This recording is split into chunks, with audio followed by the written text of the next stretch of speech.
we're the largest physical department in the federal government. We're bigger than the standing army. The Department of Veterans Affairs is the second largest government agency.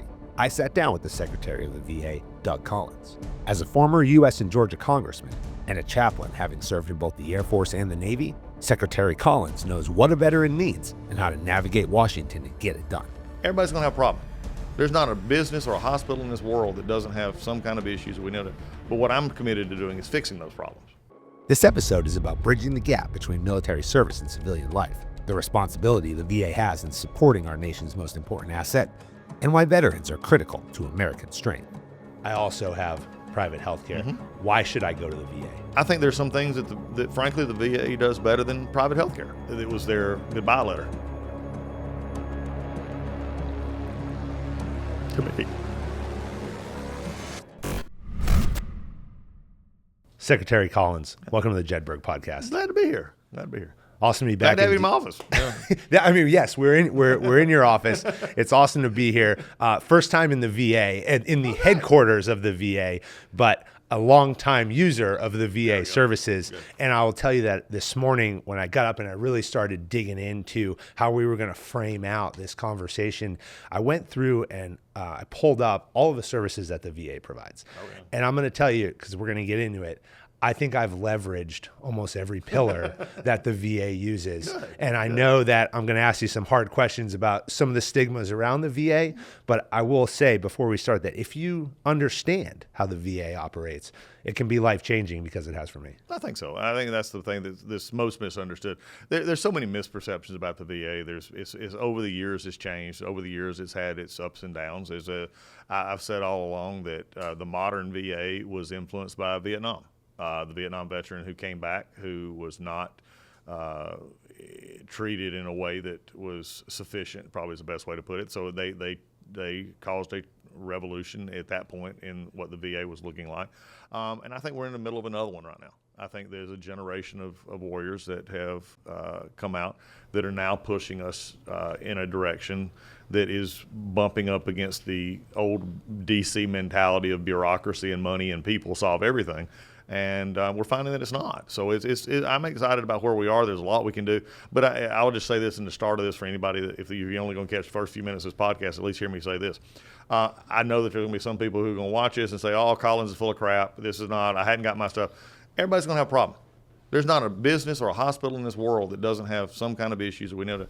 But what I'm committed to doing is fixing those problems. And it's not going to happen overnight. It's not going to happen. Some of it's going to happen overnight, but most of it's going to take time to get there because when you have a 450,000 person department, 300, almost 400 of that is in the VHA side, it takes a while to unlearn bad habits, so to speak. Yeah. I mean, I think we can also just contextualize the scale of the organization. I mean, we're talking about supporting over 16 million veterans, medical services to about 9 million of those, 172 medical facilities, over 1,300 outpatient sites. In 2024 alone, the VA paid $173 billion in disability compensation and pensions, and then indications are, and certainly better than what I've researched on the Google, but we're looking at somewhere of a request over $440 billion going into 2026 to fund operations. I mean, it's going to be close to about $500 billion. So we're getting close. I mean, we're the largest physical department in the federal government. We're bigger than the standing army. So active duty army, we're bigger than the active duty army. And the only reason, one of the reasons is there's a couple that spend more money than us. That'd be HHS because they got the federal health programs and stuff, and DOD, which of course combines the services under their one roof. So again, it's a massive undertaking, and anybody to think that you can turn this on a dime. I was one that was hoping there's some things you could turn quicker. We're turning it. But this is aircraft carrier turning. This isn't my pontoon boat on Lanier. Well, I think it's important too to note that not only operationally the size and scale is absolutely massive and one of the largest, but when you talk about the moral side of America's commitment to its veterans, America's commitment to its people and society, because when we look at asking our young Americans to serve their country and join the military, I often say that we have a duty to those people. We have a duty to not only leverage their capabilities while in service, but then return them to society, a better version of themselves to contribute to society. And that's where the VA really steps in. It does. And I think that's become, over time, has become a harder and harder issue for us. And it's not that we can't, but I think there's a lot of issues. And one of the big things that I told Pete Hesses about this, Pete and I talk a good bit, and I said, Pete, you got to understand, if they have a bad experience with you, then they're going to have a warped experience of what they're going to get in the VA, and vice versa. If they've had a parent or something who had a bad experience in the VA, then they're going to be, it's going to affect recruitment and everything else. So we've always viewed this, from my perspective, since I've been here, is defense and VA are fraternal twins. We do the same people, just in different functions of their life.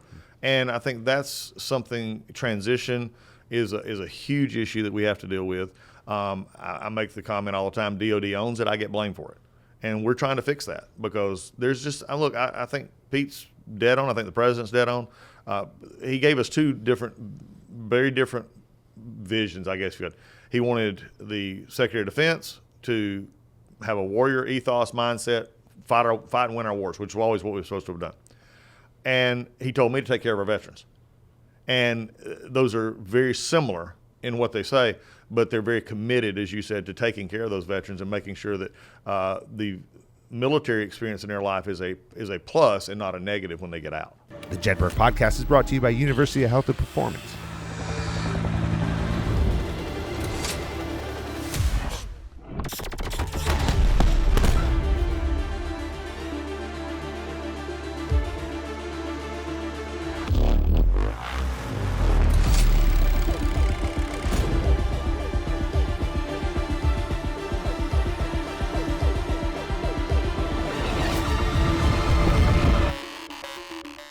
You took the seat and were confirmed in February of so earlier this year in 2025. You're the 12th Secretary of the VA.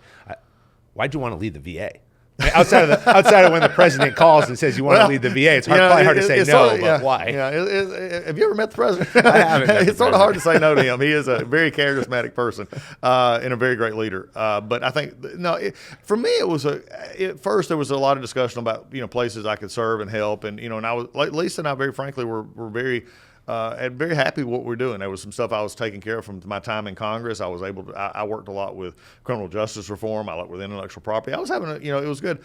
But I saw what this country was needing, and I knew that President Trump needed to come back in. And he and I talked about it. But when it came up, and the discussion of veterans came up, it said, maybe this is, I believe God takes you down a different path. And you may not know why you're doing it at the time, but it reveals itself in time. And I can show that in earlier parts of my career as well. But for this one, I'm the first cabinet level secretary of the VA that had been a member of Congress since back 35 years ago. So it's been a long time. So I understand the Hill. We can agree, disagree. I appreciate the folks up there, but I've been where they're at. So it's not a new thing for me. It's not like, well, I don't know what you do. I know exactly what they do. And so I think that is very important for us to work together as a department. But also, I've been a veteran. I mean, I've been in the military now for 24 years, the Air Force. I was in it for about 2.5, roughly, or so with the Navy. I actually served with the Marines while I was in the Navy. I'm a chaplain, so I got a lot of experience. So I've deployed. I've been to those areas. So for me, it became a culmination of saying, this is a perfect place for this, but also to take a perspective that we're going to put veterans first. And I come at it not as wanting to keep an agency together, so to speak, in the sense of agency first. We're a service organization that takes care of veterans. I think the experience that you bring when you look, as you said, about from the Hill and from the military allows you to identify with the demographic that you're serving. Oh, yeah. And when you look at the folks who are coming through the VA system, they have to navigate this very complex organization. Mm-hmm. And so being kind of inserted into the top, if you don't really understand how that happens, it makes your job a lot more complicated. Well, you're much more and I say this, look, I've got great employees. And look, we've done a lot of changes. We've got more changes coming. But I do think there are people here who legitimately want to do a good job. I've never doubted that. I think we have a system, though, that came upon itself as it grew that was based more toward the organization than it was the mission of the organization. And so for me, understanding, like especially for 8 years as a congressman, I was on that end of the people calling your congressman because I'm ticked off at the VA. So I had 60% of all calls, depending, and some more in some offices, 60% of every time the phone rings at a congressman's office, it's about a VA issue. VA health, VA benefits, VA something. It's always something about 60%. So every time that you deal with this, we had to deal with it over and over and over again. So I saw some of this, was able to bring some of that in to saying, look, we've had to deal with this. Why are we dealing with this? What is the cultural problems that we need to address? And so that's, for me, is good. It also makes me not dependent, and I say this in a good way, I'm not dependent on the career mindset here. And now that I respect them. I'm so glad we have 30 and 40 and 25-year veterans. I want them to stay here and be with the VA and help us serve veterans. But I also look at it, my favorite question here is why? Why are you doing this? Why is this? And what was really disturbing in some ways is early on, I would ask why, and they couldn't give me an answer. And sometimes, because I stopped it pretty quick, it was, well, this is the way we do it. And I said, that ain't an answer. The answer is, why do we do it, and how does it affect a veteran? So I think that's caused some ruffles, me with the Hill. Like I said, I understand what they need to do. I understand the political they have to play. But I'm also not going to be, the VA is not going to be the whipping post for anybody anymore. If we're doing something wrong, we'll fix it. But you're not going to lie about us. And I've been a very aggressive stance on that. Well, let's talk about the biggest, let's call it a pillar of the VA services, healthcare. you knew 90%, where I was going. It's 90% of our it's also the most complex. I mean, so you're talking about medical services through clinics and medical centers, physical wellness programs, specialized medical care. I'm a veteran. Yep. I have 100% total and permanent disability. Yep. I have access to the VA resources. Yep. I also have private health care. Mm-hmm. Why should I go to the VA? I think it's your choice. I think you should come to the VA because of benefits you've earned, and you're going to get quality, outstanding health care. And if you're not, then we're going to raise the bar for that. I think that's the big issue. I think there's some things that frankly the VA does better than private health care. I think the VA is more specialized toward veterans. I think we've got to do a better job at that. I don't think we express that enough, especially when it comes to polytrauma, when it comes to orthotics, when it becomes to prosthetics, it becomes to those issues that are very much unique to the military environment. I think there's certain things, especially when it comes to is just in the newness of nature. The issues of burn pits, the issues of toxic exposure, which your normal doctor may or may not understand or see. It's not that they don't get it, but it's not a question that they ask on the 20 other patients they see in the day. So I think it's a good to have. That's why we've opened it up, and that's why we're at the VA. I don't see us as in competition with private medicine. In fact, if you want to participate in that, then we have the community care program. We have the best medical interest standard that we've allowed that allows you and the doctor at the VA to decide where you want to get that care. So it's for us, it's not a here nor. I believe we have a great product. I believe we have people that we're getting better at. And I know, look, I'll go back to my first statement. There's going to be some out there saying, oh, mine was terrible. I get it. But also, I've heard this a lot. I'll see the comments because we actually started something here. And I'll branch off here for a second. I have a pretty large social media presence. I've done this media for years. I've done it. So what we've done and what we found in the first little bit here is as we were active on social media on all of our platforms, we were starting to get a generation of warrior and a veteran who was commenting on our section. And before me, I don't say we're ignoring it, but they didn't have a big press. We're actually now engaged these comments for many and are actually solving problems. And so that's, to me, a VA that's responsive. That's a VA that gets it. I mean, we've had, I was just about 2 weeks ago, 3 weeks ago, time frame wise, one of my section leaders who actually said they had called someone and that they had gotten a letter that was their goodbye letter to me. And we were able to get to them, and they're alive today. VA is a special place because we get to take care of special people. And that's why I believe that the VA is such a vital role in our communities. Well, for the record, I've gotten health care at the VA in New York, in LA, and also in Brooklyn for my eyes. I had a stroke in my eyes, actually in Iraq. Was me and one other guy on a C-17 on the way to Germany, so that was interesting. Where'd you come out of? Iraq. Where were you? I was when that happened, I was down in Basra. Okay, I was in Balad. So they flew me to Balad. My first deployment was in Balad. Yeah, and then we got some of the same. I always like to call it dirt, but that I don't know what they call that. That's Quickcrete waiting. Waiting to get water.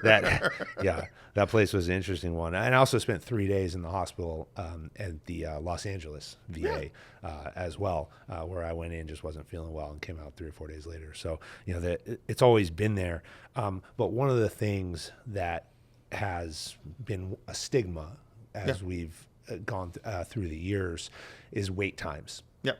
And there's been a number of cases that have been reported and talked about over time where veterans have either their health has gotten worse and deteriorated. There's some who have taken their lives when they were in the VA process. How are you working to reduce those wait times and get that care to them? Well, let's take it a couple of different ways. Number one, we want to get to people as quickly as we possibly can. And we're going to. That's why we're doing it with community care, getting them out to the community quicker, increasing our doctors, increasing our extended hours. We've added over 1 million hours of extended hour service in the VA just this year, just in the last few months. 1 million hours that were not there before. They can go after hours on Saturdays and stuff. But also, I would, interestingly enough, and because you do this and you do this podcast well, I would, if I was sitting here and my name was something else, and I run the HCA, the Health Care Center of America, and you were to ask me about wait times, I'd say, what are you talking about? No other hospital system in the world judges wait time. None. They don't. It's not even a comment on their fact sheet. What they judge on quality and how they get it. That's how they know that they're working. And one of the things is, and I'm trying to do right now for us, because I think it is a problem that we've got to address. We got to do better at getting appointments scheduled, and this is part of that cultural issue that I'm having to fix, that we don't have to have everything touched 2 or 3 times, that we can do it one time, we trust our doctors, we get the schedules done. Because what is happening is when we judge us by standards that are easily one-offed, is what I like to call it. I got a call from a guy the other day, was somebody I've known for a while. He said, my appointment got canceled. I said, well, my cardiologist canceled mine the other day too. I get it. Things happen. We're trying to get it to a system that works as good. Our standards are going to be higher than the community in every way we possibly can, but will sometimes that not be fast enough for some? Yes. When it comes to suicide, let's take a very different approach. When it comes to the critical care, when it comes to urgent care, suicide, mental health, we are breaking down those barriers now. That if we see somebody that needs to get into a resident, we're doing that same day or less. That's become a really big focus of what we're doing. So I think it's 2 things we have to look at. Wait times are something that came from Congress, because Congress decided, and rightfully so, and I was there when we passed the Mission Act and everything. How do you measure, the old saying in military and everywhere else, what gets measured gets done. How do you measure something to know that we're effective? Well, they came up with wait times because it's the only way they could actually, do it. Quality is amorphous at times. So that's where we're coming into. And backlog on disabilities is the other. So I think it's something for us to continue to work toward, making sure everybody has that quick access, and we're doing that by opening clinics, doing those things. But also, I'm concerned, are we getting, not only getting people in, is the quality of care that they're getting the same as other hospitals are measured as well? So quality, I'm glad you brought it up. That's where I was going to go next. When you look at a hospital like the New York VA in New York City on 23rd and 1st, Manhattan. The Manhattan facility. That facility is partnered as a teaching hospital with NYU Langone, and that I've been in there a lot of times, and so when you go in there, there's actually a sense of calm. I felt also. Going to NYU for school, I was like, oh, it's also NYU. More people giving NYU money. I get it. But why is partnership with some of the premier medical institutions in the country really important to the VA and the creation of these teaching hospitals to be able to get in front of the veterans? Well, there's a lot to be gained there. Let me start with this. And this is, I have this often, and I've been accused, especially by members of the other party and others, that Doug Collins just wants to privatize the VA. They're so full of crap. No, we're not privatizing the VA. You know why? One of the bigger reasons, aside from the fact that the VA is always going to be here for our veterans, we're the largest trainer of doctors in the country. our residencies and everything, graduate medical education would be in deep trouble if we didn't have the VA, and because we train so many doctors. And the partnership that you talked about provides us with the capability of goes back to this my position of veteran first policy, and this saying putting veterans where they need to be, is why are we doing stuff and taking resources from other things we could be doing when we have somebody, a partner that we could partner with and do it better or do it as good and give new expertise and get our veterans the best care. I'll show an example. I've already started looking at this. We have veterans hospitals that sit across the street from World Flight cancer centers. And one of the things that I had early on, one of those hospitals was saying, we're having trouble recruiting oncologists. I said, well, no kidding. They're across the street at a world famous, kind of. I said, why are we trying to compete with them? Let's partner with them, and then we can see better results and better healthcare. To me, it's what is doing what's best for the veteran and the taxpayer to say, let's give the best quality we can. I want to circle back on suicide. You brought it up a couple of times here, and veteran suicide. For years, we talked about this 22 a day. I think that number's been reduced now to somewhere between 17 and 18 a day is what we're seeing. Or it could be up as, and I will just be honest because there's some will take exceptions. It could be as high as 38 to 40. It depends on how you classify the deaths. That's fair. I think the stat we can look at too is that veterans are 2 times more likely than civilians to take their own life. Why do you think that veterans are 2 times more likely to take their own life than civilians? Wow, you're going to dig into my chaplaincy side, not my lawyer side here. I think it's a lot of things. I think it is. I'm going to break it into a couple of parts here. Number one, I think one of the things that if people don't know, this is a statistic that we've seen being played out and documented, that the shorter the service time, the higher the risk for suicide. So in other words, what we have seen is a 3 to 5 year or 8 year enlistment or service over time is a statistically much higher percentage of death by suicide at some point in their life. And here's what's really interesting. They go back all the way to Vietnam era, and even ones who serve shorter times in Vietnam at 60 or older, if they have death by suicide, it's still that same kind of a shorter term. You would have thought it would be the ones who've been in for 16, 20, 25 years, seen everything and all that were more higher. Typically it's not. What that tells me is that for those of us who came through the military, I was thinking about something. This is going to sound maybe sort of funny to you. What was one of the things that there's something that I do most every morning that reminds me of officer training and basic, however you want to, and it's ironing my shirt. Or if I do it in the morning, I iron my shirt. Why is that so? Because I can remember my gunny Marine yelling at us this is how you keep your uniform, this is how you do it, and he brought in the iron, and it just ingrained in me. Well, we ingrain you to be a military member. We ingrain you to fight this nation's wars. What we don't ingrain you with is how do you handle what you will see in that? And how does that stress on family? And how does that stress on ops tempo? How does that stress on other things to come out of that? I think one of the reasons that we see this in our transition and why we're redoing everything that we think of, my suicide prevention whole program right now, we had a new leader coming in. I've changed. We're questioning everything that we're doing because we were spending $588 million on prevention and the numbers wasn't changing since 2008. So something along the way needed to change. So we're changing that part of it. But now we're also saying, are we getting them out of the DOD system in a way that we can help them? You've worked with the VA. You've been a part of it. But we're getting, especially some of the younger members who are coming out, they went for educational benefits. They went for something else. They got out. They sit through those TAPS programs. They sit through the end of the day.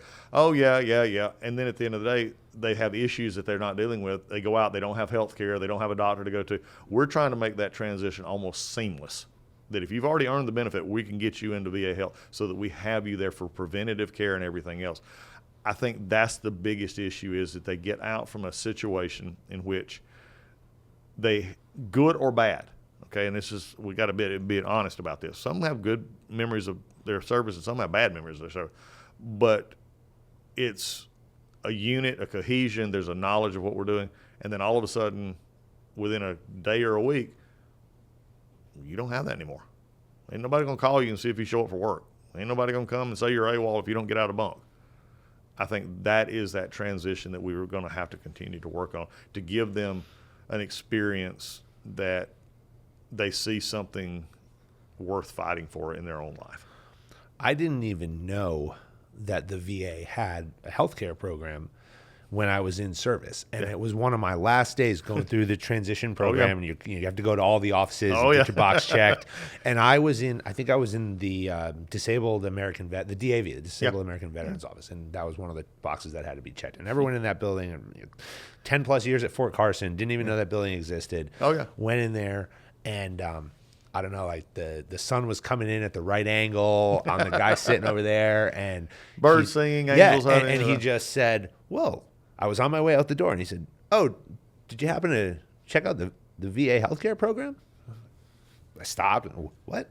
Like, yeah, you get. At that point, I hadn't gone through any of the disability stuff. He's like, "Oh yeah, you got 3 years for free." Yeah. And all of a sudden, I mean, that changed my whole perspective, because one of the challenges that I knew I was going to face in about 24 to 48 hours was the fact that I had no health care. Yeah. And all of a sudden, I'm like, whoa, so I can just, once I drive to New York, I can just go there and start working with them. And that's exactly what I did. And so I think creating that knowledge and creating that ability to get people in their transition process to fully understand that is going to be really important. One of the things we're actually looking at, and we're not there yet, and I know there might be some listening to this podcast who say, well, how do you do that? Well, look, we're working on it, but one of the things is just make it a seamless transition. We're looking, if you're already eligible, we already know you're eligible. I mean, it's either are or you aren't. I mean, that's the issue with coming out of the military, is we're just going to transition you right out of DOD health right into VHA health. Now, you don't have to use us. You don't have to come to the VA if you don't want to, but we're already going to have the stuff there so that when you come apply and say, hey, I'm ready to do this, we can begin that process without a delay. We do have an issue with our health records management system right now. DOD went ahead and they standardized on one of their program a few years ago. They had problems getting it up, and it's still an issue. And DHA Health has their own issues right now. But before I got here, we put a pause on trying to get our health records management system up. We've spent billions of dollars. We've got 6 sites which are spun together at best. And so we're trying to get that up to speed. So that is a problem with our community. That's why some of your folks who watch this podcast say, well, I go to my community care doctor and they don't get paid or they can't get approvals. Well, that's part of the issue. And we're working through that right now. But I would rather it be that if you come out of VHA or Defense Health, you go right into VHA. And then we're making a special emphasis on this one. This one is one that's a little bit harder, but we're working on it. If you come out with you're already at DOD and you have a TBI, you have a concussion injury, you have something, you've already have a diagnosis of depression, maybe something. I'm wanting to make it to where 6 to 8 weeks before that 24 hours, your DOD doctor and your new VHA representative are putting you together so that there's a seamless transition, that it's a warm handoff and you go straight. You're never a day. I don't want a day to go by that a veteran who needs help doesn't feel like they have it. And that's the goal that I have. Yeah. It would have been incredibly helpful to have that process like that, because I felt like I had to start over. Yeah. And I had, I still dealt with the eye issue that I had. Mm-hmm. I had herniated disc in my back, and I'm in the VA having to start over. Yeah. Here's how it started. Here's what happened. And then all of a sudden, you're doing all the same tests. You're doing all. And it takes a while to get the record transferred and everything. Yeah, that's why. That's a frustration level. And some will quit. And I'm encouraging, if you're watching this podcast and you've just transitioned out, don't quit. Okay, just stick with it. We're going to get it as quickly as we can, but don't quit. It's not worth you quitting. And I'll say this to also younger veterans coming out. And we've got some, they come in at, if I came back in later, but I mean, if you come in after college, you come in during, after high school, you're 38, 40 years old, you're 20 plus years in, you've done a lot of things, and then you go out and get another job and they provide health care. Well, you're still going to have your benefit. Yeah. Okay. You still got that. You don't. So, another 20 years, you may not have that job. Well, where are you going to do health care then? And I think this is something we need to make sure that people are involved in and that know that they have the benefit. We'll never push it on anybody but it's there for them if they want it. Let's go to the next biggest pillar of support, disability and pension. So also a big topic amongst our veterans. I mean, this is the crux of that transition piece, especially for those specifically in the GWAT generation, who are in the phase of retirement right now. I went in 2003. I'm going to retirement ceremonies of my peers. Oh yeah, and then those who are still in are senior leaders, and they're going to begin to transition here. So whether you like it or not, your military service is going to come to an end. Oh yeah, it's got an end date. Historically, I always, and through my own lens, it felt like navigating the disability process was like going out into the ocean at night and navigating through the stars. And I wasn't in the Navy, so you can imagine the complexity behind that. Rode in a circle. Yeah, and it took me, I think, 4 to 5 years to really get through that process. So I was smiling when you were talking about don't quit, because I initially came out and the VA said, oh, you got 10%. And I'm like, 10%? I have glaucoma in my eye that came out. I mean, I was literally standing in Iraq and this happened to me.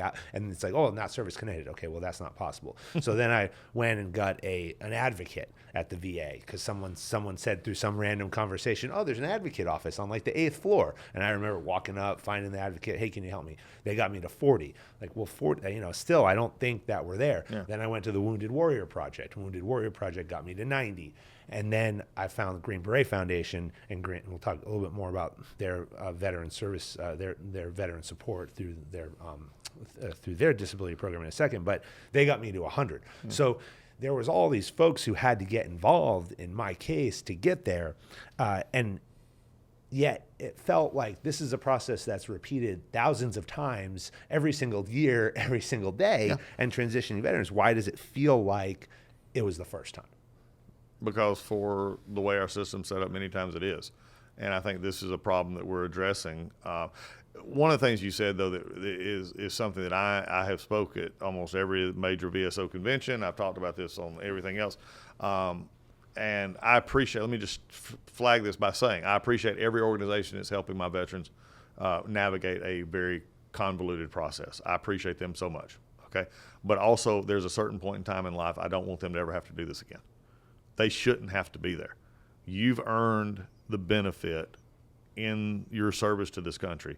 There should be a simple process that allows them, the disability raters, to look at your case, to look at your medical records, and to say, yes, this is an issue. Or maybe we need to ask a little more questions here. It is a lot statutory driven. This is a lot of it, though, is internal us, how we've developed to carry out what Congress intended. But part of it is there's a culture of, I think, go through the process. No, you don't, you didn't have this, quite filled out right. What we're trying to do now is a combination of not only our, working with our raters, working with our VBA to look at it from not only a filtered perspective using technology, using others. One of the things that we get into a lot of, and where you had it, is going for your C&P exams. Okay, well, you said you have this, well, you got to go to a doctor to get it approved.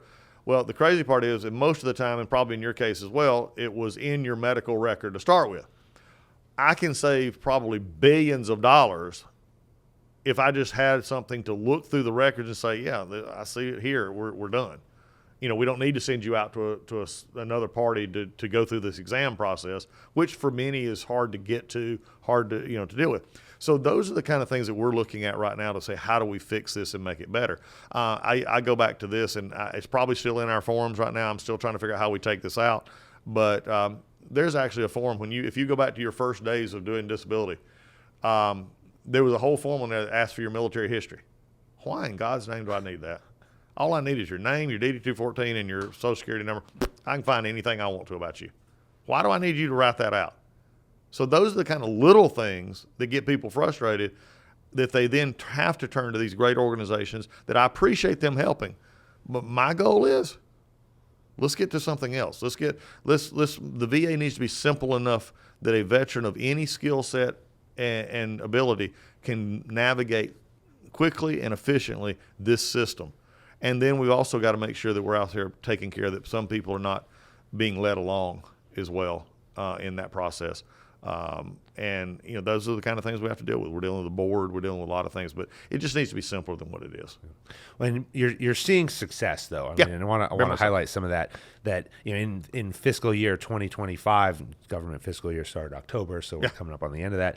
But you've processed over 2 million disability benefit claims, and so that's a 14% increase over last year in 2024. There's 61, almost a 62% approval rating, and then that's supporting over 1.3 million veterans and their families, and then the average is a bit over 17% faster than in previous years.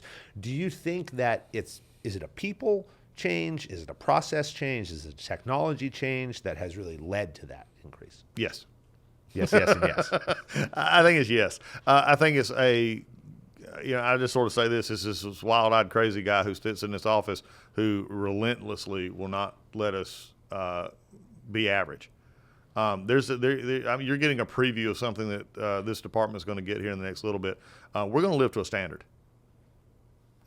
We've sort of had a revolving standard. I live to a standard. The standard is we're going to be excellent. I've told this to our hospitals. We have the CMS ratings, which all hospitals go through. And there's no reason, because we have one set of patients, we have veterans, that we should have anything less than a 4. It's on a 1 to 5 scale. We had 1s before last year. We actually got them up to 2s. For our 3s and 2s, we're going to get to 4 and 5s. I don't accept a standard less. Now, that means we're going to have to put people there. We're going to do things to do that. But it's a culture shift. VBA, to drop that, by the way, I got you, Lauren, we're going to be closer. I mean, that was in August, those numbers coming out on 2 million. We're going to blow all records out of processed disability claims. But the big thing is when I got here in February, we had 260,000 plus what we call the backlog, which is over 125 days. And we set forth in about really into March, 1st April, saying we got to get this down. And here's how we do it. So we put focus of people, overtime, everything else. We've been able to drop that under 150,000 in less than 4.5 months. Focused, attention, get it done. And so now we're going to be, very soon will be the lowest that it's been in 5 years. It's going to be on the new standard with PACT and everything else. It's probably going to be a standard it's never been to. So the other issue is, well, what about all claims? Well, there were over 1 million pending claims. We've dropped that down to about 700,000 now.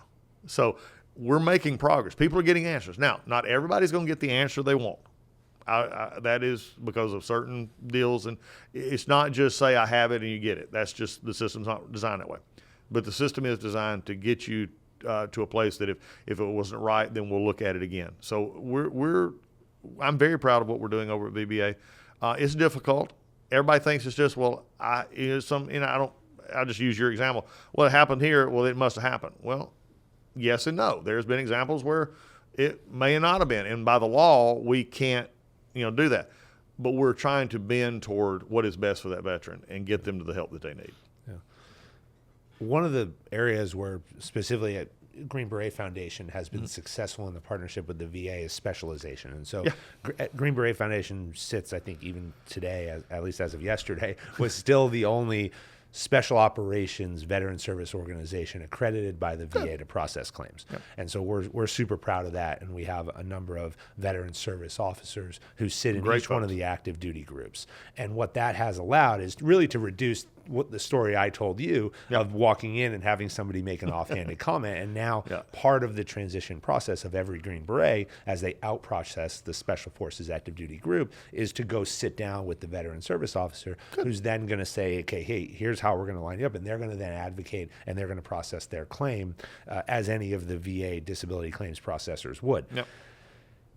How can we as Green Beret Foundation, we as I'll call it specialized veteran service organizations, better partner with the VA to advocate for the special, unique cases that we may see from a special operations company? Yeah, I think just making it known. I think you have that special. You use a special term here, but I mean it's what you're seeing, the uniqueness of your group. The uniqueness of what they're seeing, the uniqueness of their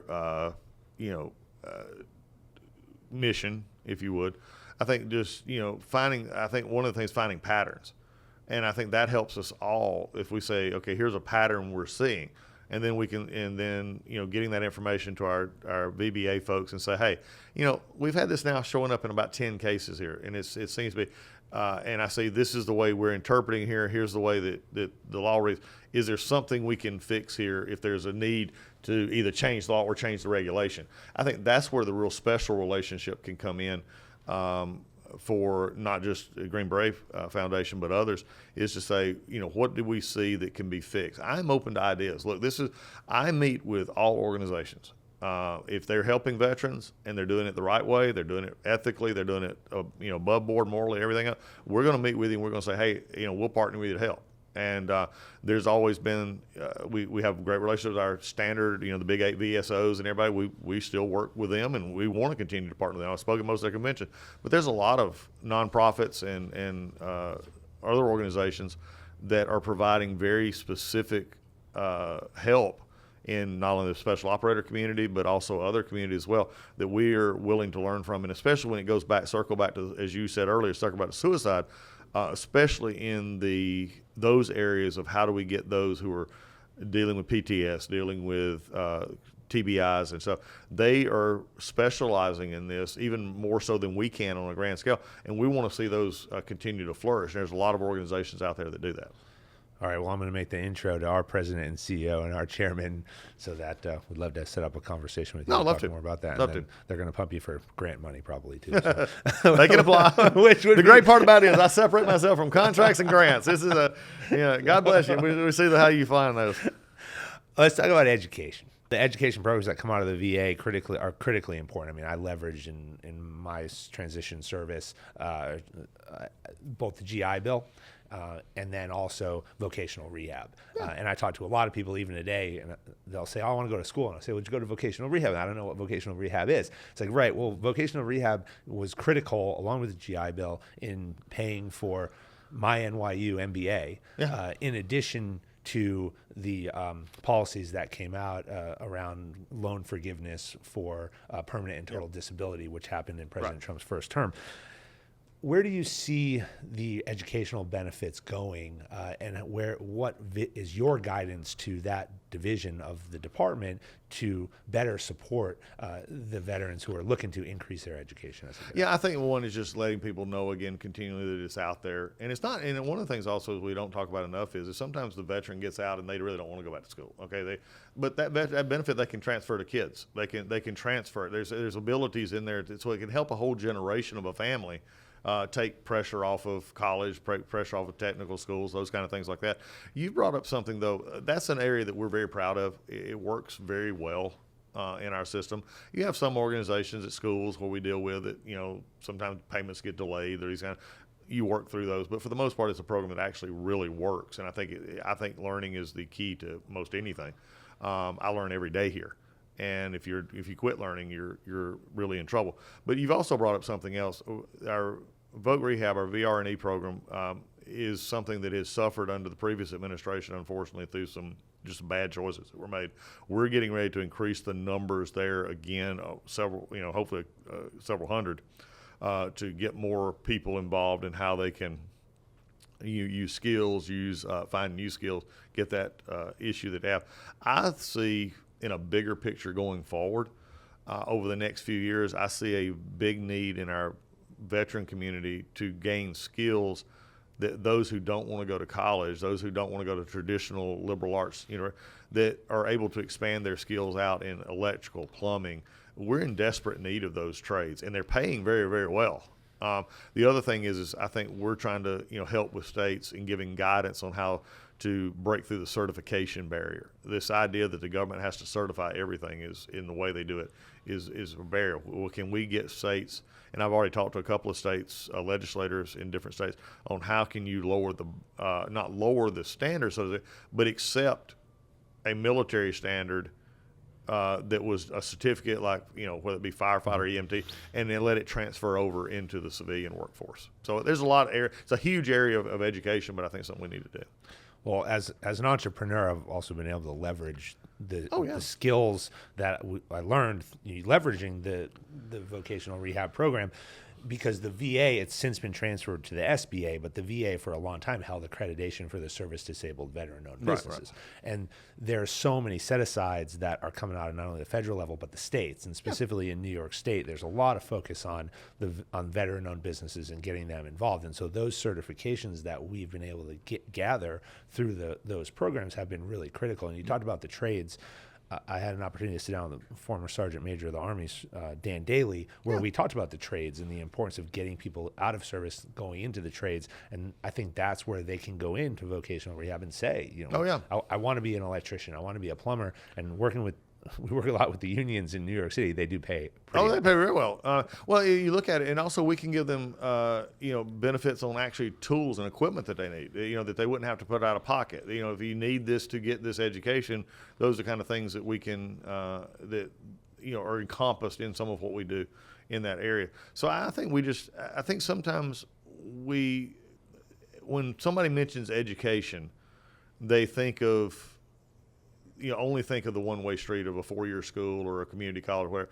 But I think we've got to broaden that definition. I think the President Trump has done a great job of revitalizing a manufacturing economy in this country that is going to have those critical skills of how we, it may not be the old, manufacturing we think of, but, in the processing of computers and chips and other stuff like that, all of that is going to be a part of what we do. So we're going to be at the cutting edge as best we can of making sure that veterans are getting that ability. And then the final piece, when we look at the VA pillars, is the home loan piece too. Oh yeah, which I also leverage. Yeah, so do it. I say do it. Again, I'm very proud of our home loan stuff. I mean, it's probably one of the easiest, quickest, we're having same day approvals. That's just something that's really, it's revitalized, a whole generation of folks that, to buy that home. We just get interest rates down, which hopefully will happen soon. That'll even encourage that even more, but the VA is right there for them. Yeah. So. And the no money down is certainly very, very helpful in being able to do that. Yep.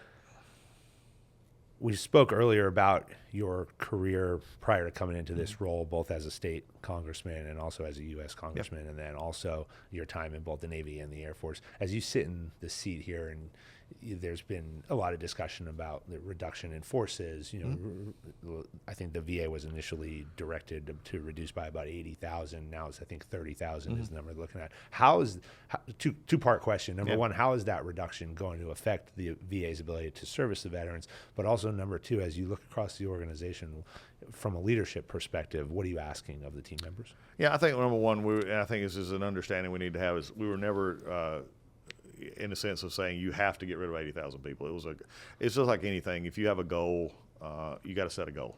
And so the goal was 15%. Well, we're the largest organization. We're going to have the largest. I have departments that are secondary, third departments in areas that are bigger than 90% of businesses in this country. They have 1,000 people in this one department. So when we looked at our total force, what happened was we were hiring a lot of people and doing things that our numbers were going the wrong way. Okay, so I just say this clearly. Our backlog was going up. If you want to go back to wait times are going up. We wasn't getting referrals in the community because we wasn't using community care. All this kind of issue right here. So I looked at it and said, okay, if we have all these people and all this money, why is this getting worse? And I told our senior leadership one day, I said, if I went back to 2000, I went back 10 years, which we were hundreds of billions less in budget and 100,000 people less in people, and told you that in 10 years, this will be what the budget looks like and this is what the staffing will look like, you would have all pitched a party. You would have thought hey, we're going to be Mayo Clinic. We're going to have everything we possibly need. They couldn't have imagined the size we got, but yet it went the wrong way. Why? Because we kept internally doing it ways that would hold us back, and we put ourselves first and not the veteran first. So we had about 30,000 that we'll be about 30,000 down by September, end of September this fiscal year. All of it came from early retirements and people voluntarily leaving. So we never had to fire people to get down to that number. It was that, and we also protected almost 350,000 jobs and said, really, for the most part, you're not eligible for this. If you were a doctor but not doing direct care, well, we may let you go. But if you were a doctor in direct care, you wasn't going anywhere. So, and then the second part of your question, how has it affected what we did? Well, our disability claims have dropped, over 100,000. Our wait times are, on measurement, especially like mental health, are down from 30-something days, I think, when I first got here, to 18, 14 days. On normal mental health, emergency mental health is happening within 24 hours. I'm hearing anecdotal stories when I'm on town halls, because I go do town halls, just open questions. Hey, I'm getting my question answered. Hey, I'm getting my community referral. Best medical interest now let me go to my community doctor. I didn't have to wait through, and we also cut out the secondary referral. So in other words, when the PAC doctor said you had to we were going to refer you, they had to go get that second opinion. We've cut that out altogether. No, just go straight to the person. So in all of this, has it been, anytime you lose people, or anytime that's happened, it's difficult. You have to look at your organization though, and our organization is working. I think the numbers show that it's working to do what we're supposed to be doing, and that is are we servicing veterans in the best way we possibly can? It's not a matter, we've measured the wrong metric in the VA for too long. We measured the metric in the VA of how many full-time equivalencies we have and how much our budget is. I measure it in, is our veterans getting the care and the claims and the help that they've already earned? That's the only metric that I use. What's your leadership guidance to your staff in the department? Keep working hard. Do your job. Be the leader that you're supposed to be. I've told our senior leaders, I had all the VAMC directors in to Dallas in the 1st of July. And I said, one, be leaders. Quit sitting there saying, I can't do something. You're a leader. You're a senior leader in a hospital. Make it happen. Work with your folks. If you need something, then push it up. I've told our leaders, you will know, and I've told everybody from the newest maintenance staff up, you will never get fired in this department for trying something. And if you're trying and it's working, you keep trying. If you try and it fails, no worries. I'll come and pick you back up and put you back on and let you go again. We've got to get out of this mindset of I can't. We got to get a service mindset that says we're here for veterans. We're going to do it any way we can. I'll have their back. They go do the job. I'll have their back. Our hospitals, our disability claims, that's operations. All of us, we're support. And so I'll fight the battles on Capitol Hill. The president's already been fighting battles for them. Our budget was an increase. When other budgets were getting cut, ours was we actually had an increase because we knew we had to take care of our veterans. So for my leadership team and the leadership at all levels, middle management, everything, is what does it take to do your job? I ask a question of this all the time with my leaders. What's the one thing that you could change right now and that you get up every day? And I'm sure you, in your organization, why don't we do this? Well, I tell them, if you got something like that you've been doing for a while, change it. So often this department has been so scared, it seems like, of making change and talking about change. Well, I have to run it up the chain. Why? When you were in the unit, you were the Green Berets, when I was in my unit, where do you solve military problems? What level? At the lowest level. Lowest level. I mean, I've had stuff come to my desk that I'm saying, are you kidding me? Are you really asking me to make this decision? It should have been solved at like the middle management of a hospital. So what we're saying is, go do your job. I'm proud of my employees. I'll fight for them all day long. I want them to be leaders. I don't want them to be paper pushers. I don't want them to just go along to get along. I don't want them to have a job that they just get up and go to. I want them to be happy that they get to serve the best client in the world, which is our veterans. And I want them to have every ability to do that. And we're going to give it to them as best way we can. Last question, Yeah. Test question. Yeah. Is the word veteran capitalized? In my mind, it is, yes. Mine too, and people challenge me all the time. But now I heard it from the secretary. I call it veteran is veteran. It's capitalized. It's VA. Official. Well, and I think that goes to the whole thing of what we do is VA. And I think sort of my last comment on that is, talking about this leadership issue, talking about everything else. For the longest time, and you may have heard this, and you've been to several VAs, you had this old saying, if you've been to one VA, you've been to them all. That's the biggest lie that's ever been out there. We have 170 hospitals that unfortunately decided to act like 170 different startups. And I have told them, if you have VA on the side of your building, you are one unit. We are one team. We're proud to be one team. I don't expect them to be a startup. I expect them to have standardization across the units. I expect them to live to the standards. I expect them to help each other. They're not in competition, not with our local doctors and not with other VAs. And it's one of those unit cohesion things for me that we as a VA are going to stop doing individual stuff, and we're going to start collectively being the behemoth that we are in the healthcare world. We're the largest doing what we do. Let's make sure we do it. And we're going to it's college football season now, so I'm very happy. Hey, we're going to walk out there and we're going to act like we've been here, because we have been. And we're going to continue to do it over and over and over again. The VA, my hope is to instill a passion in them that they're so proud to wear that VA shirt. They're so proud to walk in there, because they're taking care of the best veterans, and our veterans are going to see it.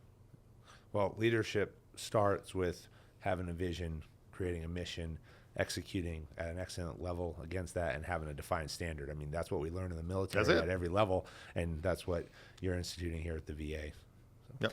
Mr. Secretary, I thank you so much for taking some time to speak with us today and share where we're going, where we've been, and what we have to look forward to. VA has been a big part of my life, my transition, and I know that I wouldn't be sitting here with you today if it wasn't for the VA, and I continue to look forward to where it goes under your leadership. Always glad to share the vision of this department. Thank you. Thank you. Appreciate it. Thanks. American Jedburghs went on to form the foundation of the United States Special Forces and the Special Activities Directorate of the Central Intelligence Agency. Thanks for listening to the Jedburgh Podcast, an official program of the Green Beret Foundation. I'm your creator and host, Fran Racioppi. Join us next week for a new episode on Apple, Spotify, or wherever you get your podcasts. Check us out on YouTube for full episodes, highlights, and other long and short form content. If you like what you heard, give us a like and leave a review. Follow the Jedburgh Podcast and the Green Beret Foundation on LinkedIn, Instagram, Facebook, X, or Threads. Send your comments and inquiries to fran@jedburghpodcast.com. As former members of Special Operations Forces, the Jedburgh Media Channel and the Green Beret Foundation remain committed to supporting all generations of U.S. Army Special Forces and their families. Thanks for joining us on this episode. How you prepare today determines success tomorrow.